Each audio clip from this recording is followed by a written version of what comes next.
Hi, I am Dr. Cheryl Robinson. I am from Cohort 2, and that was so many years ago, but I am an international speaker. I am founder of Ready to Roar. I'm a doctor of organizational leadership, and I have a column at Forbes Women. So I decided to come to the program where it was brand new. As I mentioned, I'm from Cohort 2. And at that point in my life, I was an entrepreneur. I've always had that entrepreneurial mindset. And I knew at that point, as I was speaking, as I was writing books, that having this additional information and these additional skill sets that the doctorate program provided would advance me. So when I would step out onto that stage and say Dr. Cheryl Robinson, people would say, okay, she's credible. She knows what she's talking about. So I really wanted that validity. And I also wanted to meet leaders from different industries, which Stockton really provided. In my cohort, we had leaders from all different sectors of business and education, and really being able to learn from that really helped me when I stepped out into the world in my new role as doctor.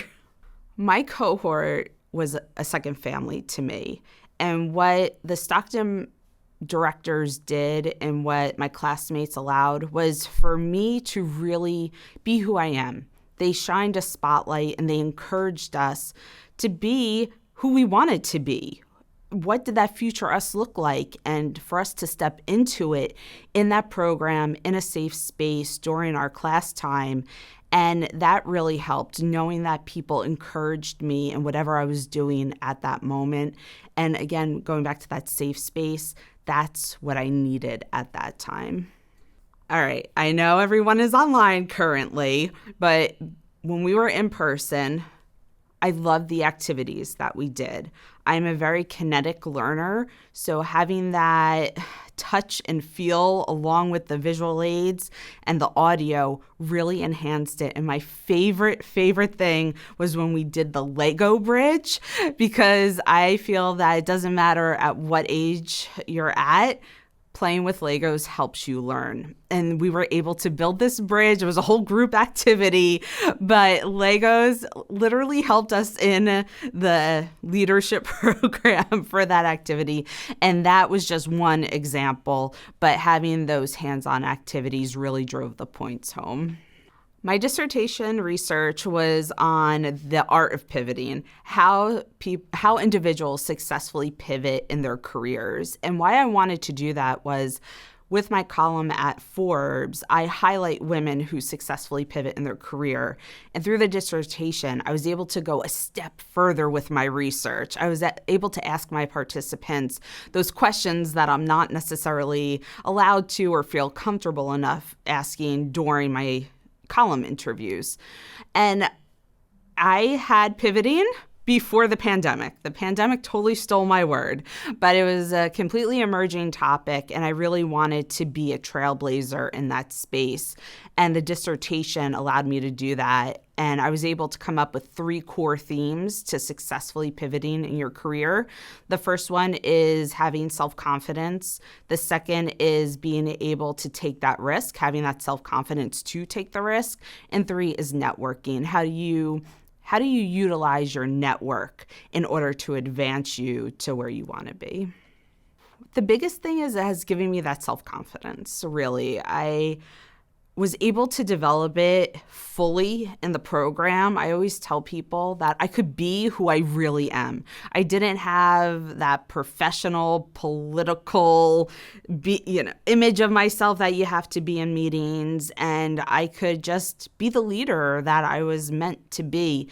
So that was huge, number one. And number 2, it has really opened up doors. People are impressed when you say that you're a doctor and you have the doctorate in organizational leadership, especially in the business world and startups, entrepreneurial. They really want to know, what did you learn in there? How can we apply that in this corporate setting? And those 2 things have really advanced me. I really learned the difference between shareholders and stakeholders. That was one of the biggest takeaways for me. And it just drove home because in the business world, I was so used to dealing with shareholders. You have to make those people happy. But when you take a step back as a leader and you see you have to lead everybody, that encompasses your clients, your vendors, your customers, not just the shareholders, the people who give you money. And that has really helped me see a broader perspective when issues come up. It helps me take a step back and say, okay, what lens do I have to view this through now in order to move the project along? Do it. 100%. Don't second guess yourself, because if you second guess yourself, you're most likely going to talk yourself out of it. 3.5, 4 years is going to go by regardless, and you might as well have that doctorate at the end of it. For me, again, I was cohort 2. It was easy. It was manageable. I was able to work on my business, work on other projects, and still get the classwork done, still be able to attend those class meetings. And that was key. That's why I wanted to do it, because I could fit it into my schedule. And again, time is going to go by regardless. So at least at the end, you have that diploma and you can say you are now doctor. All programs are what you make it. And no one is going to hand you a job at the end of this on a silver platter.